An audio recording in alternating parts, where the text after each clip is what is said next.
Movie की शुरुआत में हमें एक आदमी को दिखाता है जिसका नाम योसिली होता है। योसिली ने अविजू नाम के शैतान को दूसरी दुनिया से बुलाया था अपनी मरी हुई बीवी को वापस जिंदा करने, पर उसके लिए उसे शैतान को अपनी वाइफ की जान के बदले दूसरे जान देना पड़ता है। और मूवी की शुरुआत में योसिली अपनी इस गलती को सुधारते दिखता है, जिसमें वो अपने आसपास सुरक्षा घेरे बनाकर शैतान को उसकी दुनिया में वापस भेजने की कोशिश करता है। पर योसिली को ऐसा करने से रोकने शैतान उसके बीवी के रूप में आता है, ये कहते हुए कि वो उसे तकलीफ पहुंचा रहा है। पर योसिली शैतान की बहकावे में नहीं आता और मंत्र पढ़ता रहता है। इसी वजह से शैतान उन मंत्रों को किताब से ही गायब कर देता है और उसके सामने एक छोटी लड़की के रूप में आता है। वो बच्ची भी उसे अपनी वाइफ को वापस लाने की बात करता है और योसिली ना चाहते हुए भी घेरे से बाहर आता है ताकि वो अपनी जान देकर अपनी वाइफ को बचा सके। पर ऐसा नहीं होता, बल्कि वो योसिली का एक चाल होता है जिसमें वो शैतान को बुलाकर अपने शरीर में कैद कर लेता है। इसके लिए वो एक पेंडेंट और नाइफ का इस्तेमाल करता है जिसमें कई सारे मंत्र लिखा होता है और इससे वो शैतान फिर से कैद हो जाता है। दूसरी सीन में क्लेयर और ऑर्थर नाम के कपल को दिखाता है। ऑर्थर अपने डैड के पास रहने आता है। ऑर्थर का डैड मरे हुए बॉडीज को साफ करने और दफनाने का काम करता है। डैड अपने बेटे को देखकर बहुत खुश होता है। ऑर्थर प्रोफेशनली एक रियल एस्टेट एजेंट होता है, पर पिछले 2 सालों से उसने एक भी घर नहीं बेच पाया और वो कर्जे में डूबा होता है। यहाँ तक कि उसके घर भी बैंक के पास गिरवी है और ऐसे में उसे पैसों की जरूरत होता है, तो वो अपने डैड का घर गिरवी रखने का सोचता है। ऑर्थर का डैड और उसकी वाइफ को ये सब नहीं पता होता है। तभी जब वो लोग खाना खा रहे थे, ऑर्थर को एक कॉल आता है और वो बाथरूम में कॉल अटेंड करने जाता है। वो कॉल बैंक से होता है जो उसे बैंक के डेडलाइन के बारे में बताता है। खाने के बाद ही सॉल के पास डेड बॉडी आता है। उसमें सॉल ऑर्थर को भी अपने साथ ले जाता है, जहां सॉल का दोस्त हेमिश एक बॉडी के लेके आता है और वो बॉडी योसिली का होता है जिसके अंदर अभी भी शैतान की आत्मा कैद है। पर इन सब बातों से अनजान ऑर्थर योसिली की बॉडी से नाइफ को निकाल देता है और बॉडी के गले पर जो पेंडेंट होता है, ऑर्थर उस पेंडेंट को काट कर उतार देता है। तभी योसिली की आंखें खुल जाता है। इस वजह से ऑर्थर डर जाता है और पेंडेंट फ्लोर में गिर के टूट जाता है। तब तक उसका डैड वापस आ जाता है और ऑर्थर इस पेंडेंट को छुपा देता है। सॉल उस बॉडी से निकाले हुए नाइफ को देखता है और उसे नाइफ में कुछ गड़बड़ दिखता है, इसलिए वो ऑर्थर को वहां से अपने रूम में वापस जाने देता है। पर तब तक बहुत देर हो चुका था। जब ऑर्थर अपने रूम में जा रहा था, कुछ आवाज सुनाई देने लगता है और बाद में वो आवाज इतना बढ़ जाता है कि ऑर्थर का सर दर्द के मारे फटने लगता है। और उसी रात क्लेयर बाथरूम जाता है और वापस आने पर उसे बाथरूम में किसी की होने का एहसास होता है, जो कि तभी क्लेयर को डराते हुए उसके पेट में बच्चे को दबाकर मारने लगता है, जो कि दिखने में योसिली जैसा होता है। तभी हमें पता चलता है कि क्लेयर सपना देख रही थी।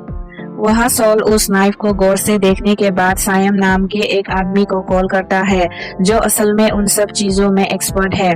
उस नाइफ के बारे में बताने के बाद भी सायम उसे चिंता करने से मना करता है, क्योंकि सॉल सिर्फ नाइफ के बारे में ही बताता है, किसी पेंडेंट की नहीं, क्योंकि उसने योसिली के पास कोई पेंडेंट देखा ही नहीं था।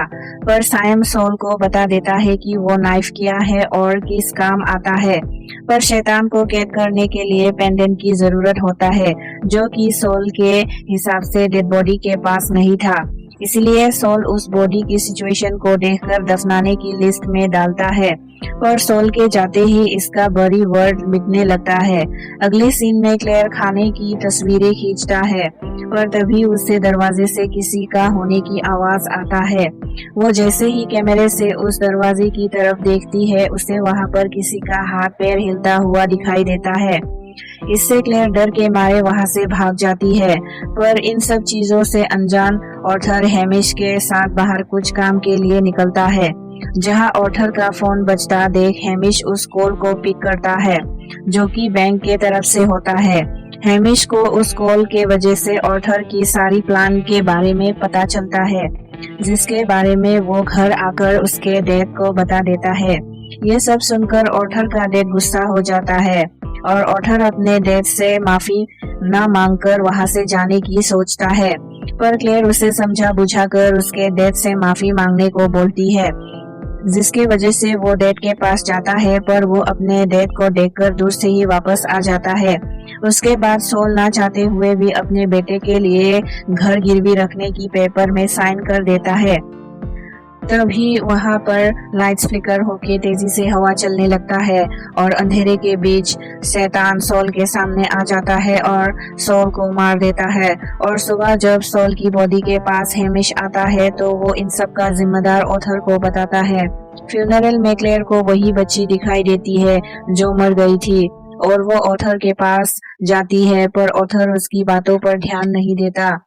रात को अचानक ऑर्थर अपने रूम से बाहर आकर नींद के हालत में ही शैतानी घेरे बनाता है और जैसे ही उसकी नींद खुलता है वो खुद को कारपेट में पाता है। उसके अगले दिन ऑर्थर से मिलने कुछ लोग आते हैं योसिली के बॉडी को लेने के लिए। हालांकि सोल ने उसकी बॉडी को दफनाने की लिस्ट में रखा था, लेकिन वो लिखा मिट गया था। तो उन लोगों ने ऑर्थर को हैमिश से पता करने को बोलता है कि बॉडी का क्या किया जाए, पर हैमिश ऑर्थर से गुस्सा था, तो ऑर्थर खुद ही योसिली के बारे में पता करने उसका घर जाता है। वहां जाके उसे वही निशान दिखता है जो उसने अपने घर में नींद में बनाया था। ऑर्थर को एक वीडियो टेप भी मिलता है। दूसरी तरफ ऑर्थर के घर पे योसिली की पत्नी आती है। दरअसल वो शैतान ही है जो योसिली की पत्नी बनकर अपने पति की बॉडी को देखने की बात करती है। क्लेयर पहले ऑर्थर को कॉल करती है, पर वो ठीक से बात नहीं कर पाता और क्लेयर उस औरत को इंतजार करने को कहता है। वही ऑर्थर वीडियो टेप चलाकर देखता है। वीडियो में योसिली और सारा को देखता है। योसिली सारा की बलि देने वाला था, लेकिन तभी वहां पर शैतान आता है और सारा वहीं पर मर जाती है। यहाँ वो औरत क्लेयर से बार बार रिक्वेस्ट करती है, इसलिए क्लेयर उसे अंदर ले आती है और वो फ्रीजर को खोल देती है जिसके अंदर योसिली का बॉडी था।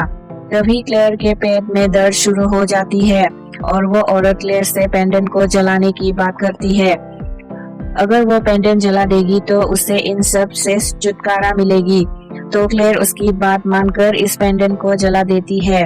पेंडेंट को जलाते ही योसिली का बॉडी जल जाता है।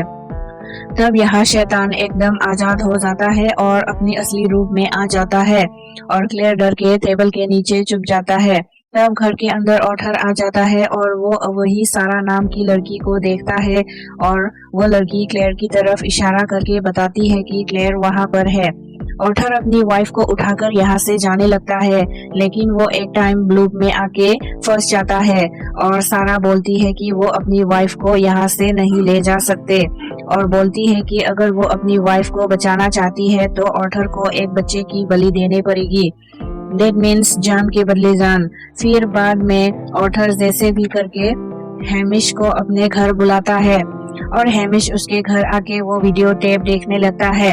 टेप देखने के बाद वो ऑर्थर से बोलता है कि इस चीज से हमें सायम ही छुटकारा दिला सकता है।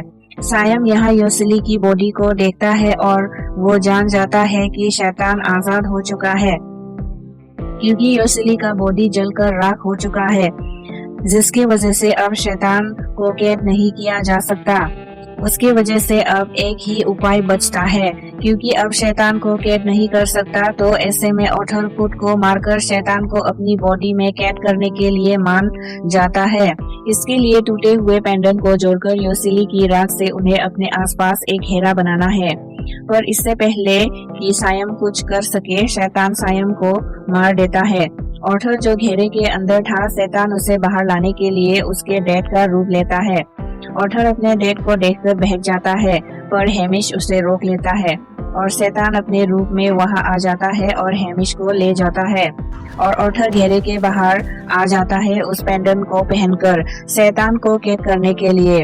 और शैतान उसके बॉडी में आ जाता है, पर वो खुद को उस नाइफ से नहीं मार पाता, इसलिए वो हैमिश से मदद मांगता है और जख्मी हालत में आकर ऑर्थर की शरीर में खंजर घोंप देता है, पर हेमिश का लाश तो उसके पास वाले कमरे में पड़ा हुआ है और जो ऑर्थर के सीने में खंजर मारा था वो तो शैतान था। शैतान ऑर्थर के बॉडी में इसलिए कैद नहीं हुआ क्योंकि वो पेंडेंट ऑर्थर के गले से निकल गया था जिसमें उसे कैद होना था, और वो शैतान क्लेयर को ऐसा वहम दिखाता है जैसे उसे ऑर्थर बचाने आया है। क्लेयर सीधे ऑर्थर की तरफ जाते हैं, पर वो ऑर्थर की धोखे में शैतान के घेरे में आ जाता है और शैतान अपने रूप में आकर क्लेयर के साथ उसके बच्चे को भी मार डालता है और यहीं पे मूवी खत्म हो जाती है। मूवी का एंडिंग सीन सैड है, आपको कैसा लगा जरूर बताइएगा।